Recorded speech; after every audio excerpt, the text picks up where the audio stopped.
లేదు. సో ఈ లోపల కోవిడ్ వచ్చింది. కోవిడ్ వచ్చే వరకే అందరూ ఎక్కడెక్కడ వెళ్ళిపోయారు. అట్లాగే కొంతమంది ఎప్పుడైతే ఈ సరిగ్గా వాళ్ళు పాల్గొనట్లేదు వీళ్ళ చిన్న ఉద్యోగానికి వెళ్ళిపోయారు. అప్పుడు ఏమైంది, ఒక ఆయన నాకు సలహా ఇచ్చాడు, ఇట్లా కాదు మీ పిల్లలకి పాల్గొనే వాళ్ళు మీరు ఒక పని చేయండి, సైలెంట్గా యూనివర్సిటీకి సహాయం చేయండి నాకు. అప్పుడు నాగార్జున యూనివర్సిటీలో ఇక్కడే చాలా కాలం పనిచేశాం. నాగార్జున యూనివర్సిటీలో వైస్ ఛాన్సలర్ గారు కూడా బాగా సహకరించారు. ఆయన మోహన్ దాస్ గాంధీ అనుకుంటారు, వారు బాగా సహకరించారు. అందరినీ పిల్లల కాంపిటీషన్ పెట్టి ఖర్చంతా నేను భరాంచాను. వాళ్ళు ఆర్గనైజ్ చేశారు. నాగార్జున యూనివర్సిటీలోనే కాంపిటీషన్ పెట్టాం. ఆల్ ఓవర్ ద కంట్రీ పెట్టి పీపుల్ని సెలెక్ట్ చేసాం.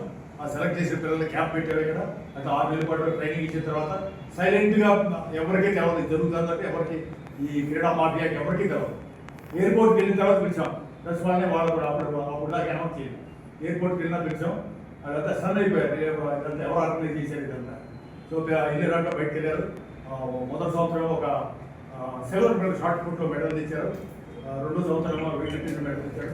అట్లా ఇండియాకి ఆనాటికి ఈనాటికి 6 మెడల్స్ చెప్పారు. ఇది అంత ముందు లేదు. అంత ముందు 18 సంవత్సరాల పాటు అసలు పాల్గొన్నారు. ఎందుకంటే వాళ్ళకి ఫండ్ లేకుండా చేశారు. ఇప్పుడు ప్రియారిటీ ఫండ్ కూడా ముందు ఒలింపిక్, ఆ తర్వాత వరల్డ్ యూనివర్సిటీ. కానీ అసలు ఆ ప్రియారిటీ లిస్టులో టాప్ 10లో లిస్టే లేదు. ఇదే వరల్డ్ యూనివర్సిటీకి వెళ్ళడానికి రూపాయి కూడా ఇవ్వట్లేదు. అందుకని 18 సంవత్సరాలు అసలు ఫీమేల్ ఏ గేమ్లోనూ కూడా వెళ్ళాలి. మా కోచ్ చెప్పడం, యూనివర్సిటీలు సహకరించడం, సో మేము ఆ పని చేయగలిగాం. అట్లా వరల్డ్ యూనివర్సిటీలో 2 మెడల్ తాగలిగాం. ఆ రకంగా అయిన తర్వాత ఆ మెడల్ తెచ్చిన అతను కూడా ఏం చేసి వచ్చిన తర్వాత అతను ఏషియాలో గోల్డ్ మెడల్ కొట్టాడు. ఎవరైతే వరల్డ్ యూనివర్సిటీలో సిల్వర్ మెడల్ కొట్టాడో అతను ఏషియాలో మెడల్ కొట్టాడు. మెడల్ కొట్టిన తర్వాత ఏం చేశాడంటే ఒలింపిక్ సెలెక్ట్ అయిన ఆల్మోస్ట్ సెలెక్ట్ అయిపోయింది. ఇవాళ రేపు ఎలా అతను డోప్ దొరికి అని చెప్పి, నీకు ఎప్పుడు డోప్ టెస్ట్ చేశారో అప్పుడు రిజల్ట్ రాలేదు, ఇప్పుడు చేయని చెప్పి రేపు ఎల్లుండి ఫ్లైట్ ఎక్కబోయే వద్ద ఆపేశారు. వెళ్ళదు అతను కోర్టులో ఫైట్ చేశాడు. అది 6 సంవత్సరాలు ఫైట్ చేస్తే గెలిచాడు. బట్ ఈ లోపల 2 ఒలింపిక్స్ అయిపోయాడు. ఈ రకంగా క్రీడా ఈ లోపల కోవిడ్ వచ్చింది. నేను కూడా వెళ్ళకపోయాను. 6 నెలల కేసులు పెట్టాను.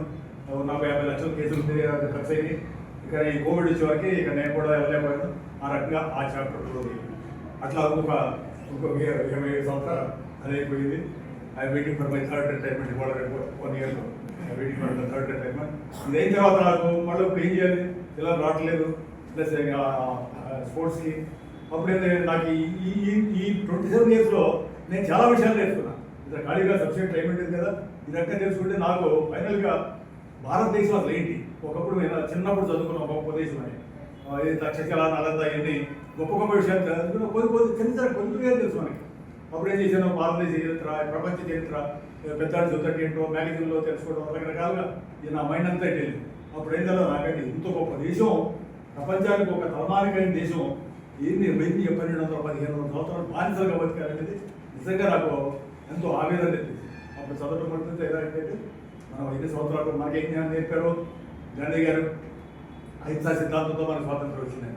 కానీ కొన్ని 100ల సంవత్సరాల పాటు నిరంతరం రాత్రి మగడు కొన్ని కోట్ల మంది బలిదానంతో మనకి స్వాతంత్రం వచ్చింది. కానీ అది మన పిల్లలకి తెలుసా, ఏం జరిగిందో నేనేం జరిగిందో తెలిస్తే ఇవాళ జరుగుతుంటే అర్థమవుతుంది. రేపు రాబోయే ప్రమాదం గ్రహించగలరు. నేను జరిగింది తెలదు, పిల్లలకి తెలదు, టీచర్లు తెలదు, నాయకుడికి తెలదు. ఇవాళ జరుగుతుంది ఎట్లా అర్థమవుతుంది? ఇది అర్థం కాకపోతే రేపు రాబోయే ప్రమాదం ఎట్లా? ఇప్పుడు ఏం జరుగుతుంది మొత్తం దేశం అంతా అలా కలవలు కాదు. ఇప్పుడు మోడీ రాబట్టి కొంత కంట్రోల్ అయింది. లేకపోతే 10 ఇయర్స్ బ్యాక్ ప్రతిరోజు ఎక్కడో ఒకసారి బాంబు వెళ్తారు, ఏదో బాంబు వెళ్ళడం టెర్రరిజం విపరీతంగా ఇవన్నీ ఆలోచించిన తర్వాత ఇట్లా కాదు, ఇది కూడా ఈ పిల్లల ముందు మంచి అడ్మినిస్ట్రేటివ్ స్టాఫ్ను తయారు చేయాలి. దాంట్లోకి వెళ్ళి మెరిట్ స్టూడెంట్ తీసుకుని 6వ తరగతి నుంచి మెరిట్ స్టూడెంట్ తీసుకుని అక్కడ తర్వాత 10th ఇంటర్మీడియట్ డిగ్రీ అయిన తర్వాత అట్లాగే 2 స్టెప్పులు 6వ తరగతిలో తీసుకుంటాం. ప్లస్ మళ్ళీ డిగ్రీ కంప్లీట్ అయిన సివిల్స్ కోసం, ఐఏఎస్ ఐపీఎస్ కోసం వాళ్ళని తీసుకుంటాం. 2 సెట్లు 2 రకాలుగా 6వ తరగతి ప్లస్ డిగ్రీ అయిన. అట్లాగే కేతనకోట ఇబ్రహీంపట్నం దగ్గర కేతనకోటలోనేమో గర్ల్స్కి, ఇక్కడ వినుకోటలోనేమో బాయ్స్కి. అక్కడ 30 ఎకరాల స్థలం ఉంది. మామూలుగా చెప్పాను అక్కడ ఇది మా 30 ఎకరాలు మీరు వాడకూడదు అని చెప్పాను. ఆ రకంగా బాయ్స్కి ఏమో వినుకోట, కేతనకోటలోనేమో గర్ల్స్కి 2 చోట్ల మంచి అడ్మినిస్ట్రేటివ్ పిల్లలను తయారు చేయాలి. మీరు వాళ్ళు 6వ తరగతిలో తీసుకున్న పిల్లలు 10వ తరగతి అయ్యే వారికి 10 కాదు ప్లస్ టూ పెడతారు. సిబిఎస్ఈ పెడతాం. సిబిఎస్ఈ +2 అయ్యే వారికి 95% వాళ్ళ లైఫ్ సెటిల్ అయిపోతున్నారు. ఇది ఏ రంగంలోకి వెళ్తారు, చదువులో బాగుంటారా చదువులోకి వెళ్తారు, ఆటలో బాగుంటారా ఆటలోకి వెళ్తారు, ఆటలో సరిగ్గా లేరు ఆర్మీకి వెళ్తారు. ఆర్మీలో సెలెక్ట్ అయితే పోలీస్కి వెళ్తారు, లేదా కోచెస్కి వెళ్తారు, టీచర్కి వెళ్తారు. రకరకాలుగా ఎవరు 10th ఎవరికి 17 years +2 అయ్యే వరకు 17 or 18 years వరకు వీడు ఏ రంగంలో దేశానికి ఉపయోగపడతాడు అనే రకంగా తయారు చేయాలి. అట్లాగే వ్యవసాయం, స్కిల్ డెవలప్మెంట్, ఎవరైతే చదువులో పోరుంటారో వాళ్ళ స్కిల్ డెవలప్మెంట్, వ్యవసాయం, అగ్రికల్చర్ అధోగతి పాలైపోతుంది. ఎంత ప్రమాదం రాబోతుందంటే దేశానికి ఫుడ్ గ్రెయిన్స్ మనం తినేదంతా ఇది అంతా కెమికల్ తింటున్నాం. ఆర్గానిక్ ఫార్మింగ్ వెళ్ళాలి, దానికి పిల్లలందరికీ ఆర్గానిక్ ఫార్మింగ్ నేర్పే ప్రయత్నంలో అందరి చేతి వృత్తులు అన్నీ చచ్చిపోయింది. ఎవరు కూడా స్కిల్ పీపుల్ లేరు మన దగ్గర. ఇక్కడ విన్నాను ఈ మధ్య వెళ్ళారు కూడా, సౌత్ కొరియాలో 95% స్కిల్ పీపుల్ ఉన్నారట, మనకి ఇండియాలో 5% ఉన్నారు. ఎంత వ్యత్యాసం వీళ్ళందరినీ స్కిల్. ఎక్కడ మన భారతదేశం ఒకప్పుడు ఏం చదువులు ఉన్నాయి, ఏం కాలేజీలు ఉన్నాయి, అప్పుడు ఈ నైపుణ్యంతోనే స్కిల్తోనే వాడు చేసిన వస్తువులు, నేత వస్తువులు కానీ లేకపోతే నైషిత్ రకరకాల వస్తువులన్నీ ప్రపంచం నలుమూలలా అమ్ముడుపోయాయి. Richest country in the world. ప్రపంచంలో 32% వరల్డ్ ట్రేడ్ మందే ఉండేది. Richest country in the world కొన్ని 100 సంవత్సరాల పాటు. అట్లాగే ప్రపంచం నలుమూలల నుంచి ఇక్కడ చదువుకున్న తక్షశిలలో ఏ రోజు చూసినా 10,000 మంది అక్కడ స్టూడెంట్, అన్ని దేశాల నుంచి, అన్ని ప్రాంతాల నుంచి 10,000 మంది వచ్చి చదువుకునేవారు. 1:5 or 7 ఇది ఒక టీచర్కి 7, 1:7 స్టూడెంట్స్ ఉండేవారంట. అట్లా ప్రతి వ్యక్తిని కూడా కాన్సన్ట్రేట్, ఇక్కడ 40-50 మంది క్లాసులు. ఎట్లా టీచర్ వాళ్ళు ఎట్లాగా కాన్సన్ట్రేట్ చేయగలరు, వాళ్ళకి ఎట్లా తెలుస్తున్నారు, ప్రతి ఒక్కరిని కదా ఇది ప్రతి ఒక్కరిని అతని నైపుణ్యం, అతన్ని ఒక శక్తివంతుడిగా తయారంటే టీచర్ ప్రతి ఒక్కరి మీద కాన్సన్ట్రేట్ చేయగలరు. ఇంకా 1:, ఇప్పుడు అంత పెట్టలేమో, ఎందుకంటే మా దగ్గర అంత స్తోమత లేదు 1:7 పెట్టు. But we try to give. నేను అనుకున్నా 40 గంటల గవర్నమెంట్ నామ్స్ 20 గంటకి నేను క్లాసులు పెడదామనే బాధలో ఉన్నాను. ఏదైనా కానీ రాబోయే 100 years, 1947 100 years అవుతుంది. ఆ టైంకి భారతదేశం మళ్ళా విశ్వగురువు అవ్వాలని తాపత్రయం మారి. దీనికోసం కదా నేను ప్రతిదీ కూడా చెప్పాను కదా, ఇందాక 27 సంవత్సరాలు 3rd రిటైర్మెంట్ ఇవాళ రేపు అయిపోతుందని. మొన్న మా మిస్సెస్ 70 సంవత్సరాల సందర్భంగా బంధువులంతా కలిశారు. బంధువులు కలిసి అందరికీ అందరినీ పిలిచి ఒకసారి చెప్పారు, good bye, tomorrow onwards I will not be anybody. బంధుమిత్రులు, కుటుంబ సభ్యులు, no way concern, I'm the property of the nation. ఏదైనా అత్యవసరం వస్తాను. అట్లాగే 27-54 సంవత్సరాలు అయినప్పుడు వ్యాపారం మానేసినప్పుడు కూడా ఇప్పుడు డైరెక్షన్ ఇవాళ నుంచి నో బిజినెస్. అట్లా చెప్పిన తర్వాత ఒక 1 year నేను బయటపడ్డానికి 1.5 year పెట్టింది. అట్లాగే ఇప్పుడు కూడా 1.5 yearలో నాకు 3rd రిటైర్మెంట్ అయిపోతుంది. ఆ తర్వాత 100% సమాజంలో ఎక్కడ ఏది అవసరమో నా శక్తి కొద్ది. అట్లాగే లక్ష్మీ గారు కూడా వాళ్ళు దొరకల అదృష్టం, ఎందుకంటే ఆల్రెడీ కొంత ఆ యాంగిల్లో పనిచేసి ఉన్నారు కాబట్టి నా పని కొంత ఇది కొంత వరకు బాధ వేయచ్చు. ఎందుకంటే ఆ ఎడ్యుకేషన్లో ఆయన మెరుగు. ఇక ఆ టీచర్ గట్ట మేనేజ్ చేయడం నచ్చారు. మా స్కూల్ కొంత ఆటానికి అడుగుతాను, ఆ టీచర్ మేనేజ్ చేయడం చేస్తారా, నాకు పేరెంట్స్ మేనేజ్ చేయడం. పిల్లలతో నేను పేడ దించాను, గెంటికి వచ్చాను, పాలు పెడించాను, A to Z అది పని. ₹1 పెట్టుకునేవాళ్ళు కాదు. ప్రతిదీ ఎవ్రీథింగ్ వాజ్ ప్రొడ్యూస్. బట్ పిల్లలతో సమస్య లేదు. వాళ్ళు ఏ పని చేయాలి, 4 రోజులు కూర్చొని వెనక ముందు బాగా పెట్టేవాడిని, హుషారు చేసేవాడిని, నేను తీసేవాడిని, నేను పేడ తీసేవాడిని, నేను పాలు పెట్టేవాడిని, చూపించాలి, నేనే సరే నేను చేయలేదు. అట్లా అలాంటి లేదు. 4 ఫ్లోర్లు బిల్డింగ్. ఒక రోజు తాపేవాడితో గొడవ వచ్చింది. అది సరే మాట్లాడట్లా, సరే కట్టట్లా, నేను క్యాన్వేస్ కట్టిపోతున్నాడు. ఇక వాళ్ళందరినీ తీసి పాలేసి 3వ తరగతి కాడి నుంచి 10వ తరగతి లోపల ఈ పిల్లలతో 4 ఫ్లోర్ బిల్డింగ్ కట్టించి 40 కోట్లు. It is possible. ఏది 4 రోజులు ఎప్పుడు పడతావు? అసలు కష్టం అనేది నువ్వు 4 రోజులు కష్టపడితే అసలు తర్వాత నీకు కష్టం అని తెలవదు. నేనే కాదు, ఇంకొక ఎగ్జాంపుల్ ఇస్తాను. నేను ఇక్కడ స్కూల్ పెట్టి కిందకొండలో స్కూల్ పెట్టినట్టు ఒక పైప్ లైన్ తీసేస్తే పడిపోయింది. పైపు బాగా ఎక్కడో చాలా ఎందుకు అవుతుంది. నేను పైప్ అయినా ఉన్నాను, వాడికి ఏదో కాంట్రాక్ట్ ఇచ్చాను. నాకు బాబు చాలా తెప్పులు పట్టాను. నాకు బాగా అది తొలగ చేసినట్టు సన్నగా ఉంటాడు, ఎంత కష్టపడుతున్నాడు, కష్టపడతాడు సార్. నాకు వదిలి చేసేప్పుడు 50 ఏళ్ళ నుంచి చేస్తున్నాను, 40 ఏళ్ళ నుంచి.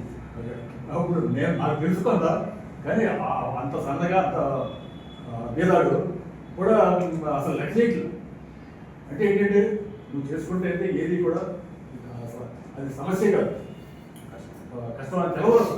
4 రోజులు ఎండ అనిపిస్తుంది, 5 రోజులు ఏం కాదు. 4 రోజులు చెప్పబెట్టింది 5 రోజులు ఏం కాదు. అది తెలవదు, మనకు తెలవదు. ఈ రకంగా పిల్లలకి ఎక్కడే సమస్య వస్తుందంటే పిల్లలు వాడేది అది 95% children they are not fit. Physically fit లేరు, ఆరోగ్యం సరిగ్గా లేదు. రోగిష్టి భారతం అయిపోతారు. ఏదో చదువుకుని వస్తున్నారు. చదువు తల్లిదండ్రులకి ఏంటి కూడా చదువు, డబ్బులు, కారు, మేడ, అమెరికా. ఈ వ్యక్తికి ఆలోచనే లేదు. 95% వాళ్ళ టైం అంతా ఈ గురించి ఆలోచిస్తున్నారు. పక్కనే జరగదండి. నీ శత్రువులు నిన్ను చుట్టుముడుతున్నారు. దేశిద్రోహులు, ధర్మద్రోహులు, దేశం మీద యాంటీ నేషన్స్ నీ చుట్టూ ఉన్నారు. నీ పిల్లలకి ఏమో ఏమి శక్తి లేకుండా, ధైర్యం లేకుండా, వాటి బలం లేకుండా, ఆరోగ్యం లేకుండా వాడికి సంపాదిస్తున్నావు.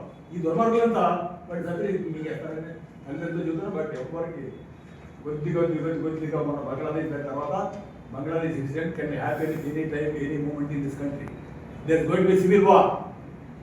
Are we ready? సో ఈ సైన్యాన్ని ఇప్పుడు దీంతో పాటు నేను ఇంకొక ఆర్గనైజేషన్ పెట్టాను, నేతాజీ హిందూ ఫోర్స్ అనే ఆర్గనైజేషన్తో ఎక్సర్విస్ అంతా వాళ్ళ ఇదే ఒక సివిల్ డిఫెన్స్కి తయారు చేస్తాం. అది కూడా ఒక ప్రోగ్రామ్ పెట్టుకున్నాం. There going to be short in civil war. Bangladesh జరిగింది ఏనే మూమెంట్ పాకిస్తాన్లో 1947లో 32%, 27% ఉన్నారు హిందువులు. ఇవాళ 1% కూడా లేదు. బంగ్లాదేశ్లో 1971లోనే 27% ఉన్నారు. ఇవాళ 6% ఉన్నారు. ఎవరిపై వీళ్ళంతా ఇక్కడ ఉన్నాడు 6% అలా 15% అయ్యారు. ఇక్కడేమో పెరుగుతున్నారు, అక్కడేమో హిందువులు తగ్గిపోతున్నారు. ఇదే నో మోర్ సీట్. ఇంకా దాగుడు మూటలు కుదరదు. దాగుడు మూటలు తర్వాత అయిపోయింది. అనర్హులకి ఔదార్యం వరకోసం మనం వాడికి అర్హత లేదు. మనం నా దేవుడే దేవుడు, నీ దేవుడు నీ దేవుడు దేశంలో వండిస్తారు సార్. మనకి ఎవడు శత్రువు? అరేబియన్ మోకలు, పాకిస్తాన్ మోకలు, యూరోపియన్ మోకలు ఈ దేశాన్ని 1500 సంవత్సరాలు పీల్చేసి పారేశారు, దోసి పారేశారు, కోట్ల మంది చంపేశారు. ఇంకా ఇక్కడ బెంగాల్ ఏం జరుగుతుంది, అక్కడ పాకిస్తాన్ బెంగాల్ ఏం జరుగుతుంది, కేరళలో ఏం జరుగుతుంది, ఏ సంవిధానికని తెలుసా, ఏ టీచర్ కని తెలుసా, ఏ నాయకుడికని తెలుసా? ఎంతవరకు ఇది దీనికోసం పోవట్లేదు. ఇది నాకు పదవి రాలేదు, నాకు మినిస్టర్ రాలేదు, నాకు ఎమ్మెల్యే సీట్ రాలేదు, ఇది తప్పితే నాకు డబ్బులు రాలేదు, ఇది తప్పితే దేశం ఏమవుతుందని అర్థం లేదు. మరి ఇట్లాంటి నాయకులు పెట్టుకుని ఎన్నాళ్ళు మన పూర్వీకులు 100 సంవత్సరాలు పోరాడినంత 100 సంవత్సరాలు మనం పోగొట్టుకోబోతున్నాం. సో ఈ ప్రమాదం నుంచి దేశాన్ని ఎట్లా కాపాడగలమని తాపత్రయం. అంత నాకేం అవసరం లేదు, నాకు పదవులు అవసరం లేదు, బిరుదులు అవసరం లేదు, నాకేమో డబ్బులు అవసరం లేదు. ఈ మిగిలిన తర్వాత ఇంకా బతికినంత కాలం దేశానికి ఏమైనా చేయగలిగితే అదే నాకు ఆనందం. Joy of giving. ఇవ్వడంలో ఉంది ఆనందం, తీసుకోవడంలో చేయి దావడంలో లేదు. ఇది వచ్చి ఈత పెడితే ఆనందం. జాయ్ ఆఫ్ గివింగ్ అది పిల్లలకి నాకు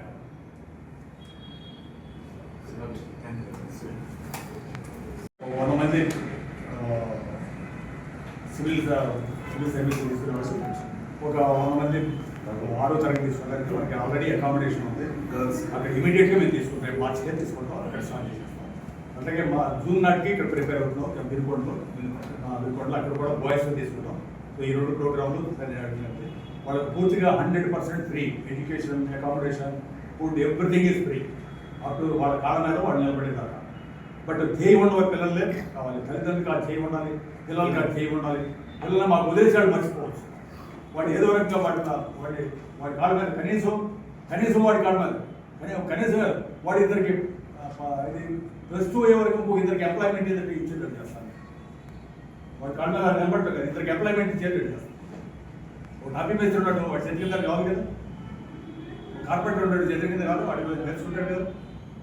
సో అట్లా ప్రతి రంగంలోనూ కూడా వాడు దేని పనికి వస్తారు, వాడు దేనికి ఇంట్రెస్ట్ ఉంటుంది. ఓ పెయింటర్ మా దగ్గర అక్కడ కేంద్రకోటలో బొమ్మలు వేసాడు. వాడు 4వ తరగతి చదువుతుంది, అద్భుతంగా బొమ్మలు వేసాడు. ఆ బొమ్మలు వేసి ఇల్లు కట్టుకున్నాం మా ఊళ్ళో. 10 సంవత్సరాల పాటు రాస్తానే ఉంటాడు. బ్యూటిఫుల్ హ్యాండ్ రైటింగ్, మొత్తం కొటేషన్స్ అన్ని రాశారు. ఇది మొత్తం 150,000 స్క్వేర్ ఫీట్ అంగుడు ఖాళీ లేకుండా. ఇక్కడ ఆ పిల్లాడు తెలుగు చదవడం వస్తే క్లాస్ రూమ్కి వెళ్ళవసలా, టీచర్ అవసరం, everything is on the wall. ఇది science, mathematics, history, everything is on the wall. ఇవన్నీ ఎక్కడైనా చదివినవి ఉన్నాయి. ఇది మ్యాగజైన్లో వస్తూ ఉంటాయి కదా, ఎవరైనా చెబుతాంటే ఉన్నాయి, అవన్నీ కూడా అక్కడ రాస్తారు. Nations first living left no trace, history give the one simple single cause that their men were not fit. ఏ జాతి యువత అయితే నిర్వీర్యం ఉందో వాడి కాలగర్భంలో కలిసిపోయి మనం కాలగర్భంలో కావాలా, మనం ఒక్కడే మిగిలాం. నేను చదువుకునేందుకు నాకు ఓడిపోయింది చేసి పోవాల్సిందని దాని లోపల బాధ. కానీ నిలబడ్డది మనం ఒక్కడే. మనం వాడు యూదులు నిలబడ్డారు, ఇది ఇజ్రాయిల్ వాడు నిలబడ్డారు, మనం నిలబడ్డారు, ఇంకెవడో నిలబడ్డారు. వాడి పూర్వుడు వాడు మొత్తాన్ని కూడా వాడికి తెలదు. నాకు గత 5 ఏళ్ళ వినుకొండలో, అట్లానే అమ్మాయిలకి ఇబ్రహీంపట్నం కేతనకొండలో, అట్లానే సివిల్ సర్వీసెస్కి సంబంధించి అమ్మాయిలకి ఇబ్రహీంపట్నంలో, అబ్బాయిలకి వినుకొండలో ఏర్పాటు చేయడం జరుగుతుంది. సో దీనికి సంబంధించినటువంటి అప్లికేషన్స్, క్యూఆర్ కోడ్లు, ఆ వగైరాలన్నీ కూడా మీ అందరికీ నేను మళ్ళీ ఈవినింగ్లో సర్క్యులేట్ చేస్తాను. మార్చి 5వ తేదీన examination civil services group 1, group 2కి సంబంధించినటువంటి వాళ్ళకి ఎగ్జామినేషన్ పెట్టడం జరుగుతుంది. అట్లానే ఇప్పుడు ఈ చిన్నపిల్లలకి ఎగ్జామినేషన్ని మళ్ళీ ఇంకొక డేట్ అనౌన్స్ చేసి మళ్ళీ మీ అందరికీ ముందుకు తీసుకుని వచ్చి, ఇప్పుడు పిల్లలందరూ ఎందుకంటే రకరకాల క్లాస్లో వాళ్ళు ఉన్నారు కాబట్టి మళ్ళీ ఇంకొక డేట్ పెట్టి నేను దాన్ని మళ్ళీ మేము మీతో చర్చించుకుంటాం. అందరికీ సంవత్సరాలు అయిపోయింది, 26వ సంవత్సరం నడుస్తుంది. ఈ సేవా రంగంలోనే ఉన్నాను. అట్లా